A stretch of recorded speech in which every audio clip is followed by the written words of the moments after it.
I've been working on a proconn board and I've got a proconn machine myself that I need to work on, but I've been having a bit of a problem when I'm doing proconn on the bench. It's not very practical to do it outside the machine, and a lot of my friends are finding the same problem, because all you get when you test the likes of a treble 7 heaven or a 7s above or something on the bench is you turn it on and you get beep and then bing, and that's all you get. And you can't play test it outside the machine because you need the meters. It's hard to bypass the meters, and well, you don't really see much going on at all. So I thought I'd do something about it. We're in the bedroom, by the way, and it's about 11 o'clock at night, so I'll need to keep this brief. There's my BBC Master over there, is just waiting for its day on a video, and I got the world's worst programming Z80 book today. You normally don't find this for any less than about 60-70 quid, but this ex-library book here I got for about £7, and you can see why. It is taped together with ancient tape. I think what I'm going to have to do with that is take it all apart, scan it, and then put it in a ring binder or something. But anyways, back to this. So like I said, the problem you get with Project Coin is all it does when you run a ROM is it goes bing. So I have, it's hard to see what I'm doing in the cam.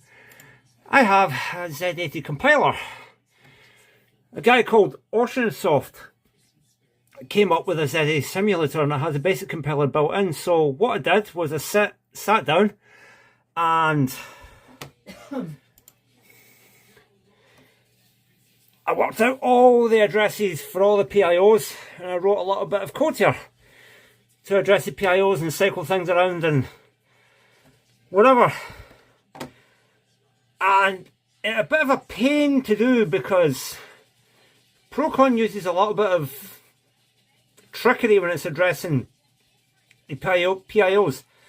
Normally when you're doing a Z80 program, you have out and in commands to address the IO ports, but it only does 256 ports. But on proconn, and in pretty much a lot of other Z80 systems, they address outside the 256 ports. So you have to get a little bit crafty, and well, I wrote myself a little procedure there with a little bit of assembly. It's a well-known fact in the Z80 community that register B appears on the IO port anytime you send an out command. So Project Coin and a lot of others, and myself for that matter, have taken advantage of that. And I tell you, it took quite a few hours to get this to go, but if I reset it,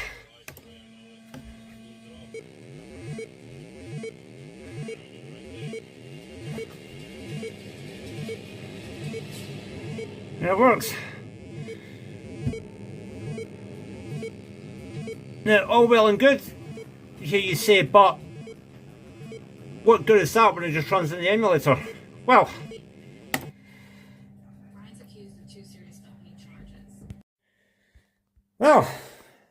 it actually works in physical hardware as well.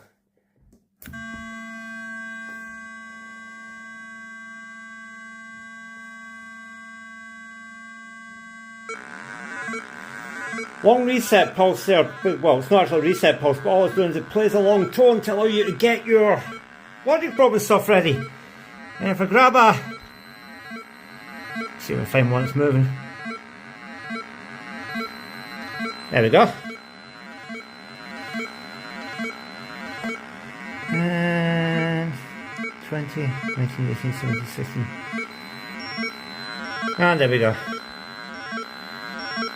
So basically what this test ROM is doing is it's just sending alternating patterns to all the PIOs. Now it doesn't test everything, it doesn't use the CTC, and it doesn't test interrupts, but that's not the point. We're not trying to get a full machine working here. If you had reels connected to this, the reels would be rotating. Maybe not properly on PC92. This is written for proconn Plus, but it's enough to see that everything's working, and then you can go off and do the other repairs that's needed once you've actually got it back in the machine it's going into.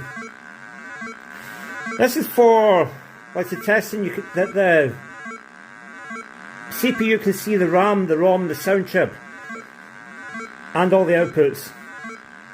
It's just to make it easier for you to set it up, and it also lets you see that all your PIOs are working. Just something that's a little bit... I'll turn this off now. It's just something to make life a little bit easier. So, I've done one for proconn and I've done one for Triple M as well. Triple M I'm actually intending to have a lot of fun with. For one thing, it's incredibly easy to access I/O on Triple M because it doesn't have all this PIO tomfoolery going about on it. And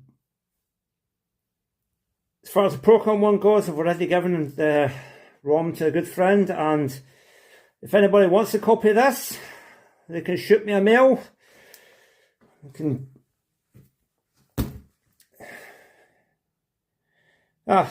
shoot me an email, or they can get a hold of me in Messenger, whatever.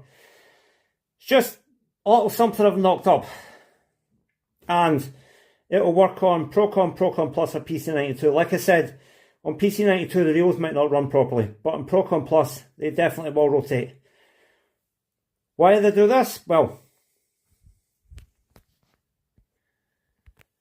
because I've got that thing lurking in the background. And this works, but it doesn't quite work right. So I'm going to use that test ROM that I just made there to get all its I/O up and running. And then we'll have that. Oh, cute orb. We'll show that off in a future video.